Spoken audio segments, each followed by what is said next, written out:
I made $12,000 yesterday working for about 20 minutes.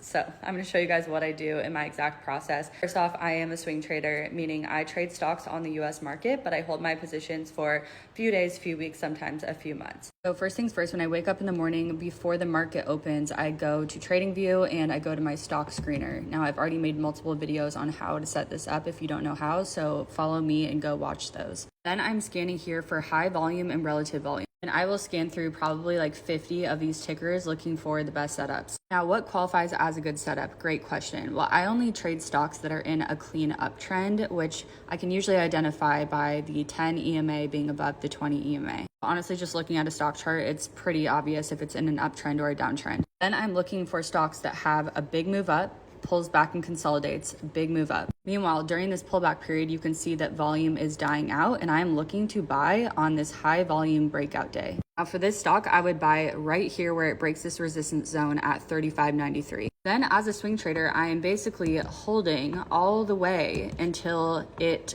comes back and pulls back towards the 10 and 20 EMA. Which for this one, you can see that it closes like on this day below the 10 and 20 EMA around 98. So I'm not trying to catch the very low and I am not trying to time the very high. This is my system, but as you can see, it still has massive returns. Now, most of the stocks that I trade have an average daily range of over 6 or 7, meaning the stock moves over 6 to 7% per day. So I usually do take on a little bit more risk just due to the volatility, but also has crazy upside. Now I have both a Robinhood and a Webull account to actually place my trades, so I will make an entire other video on that. With my system, my losses are small, but my winners can be crazy. Like this one moved 30% just today. We are at 100% for the week. I know that this sounds and looks a lot easier than it is. This does take some time to learn, but once you learn it, it can be the easiest and fastest way to make money. Which is why I have dedicated my channel to teach you guys everything that I know in the simplest way possible so that you can learn it and hopefully change your life.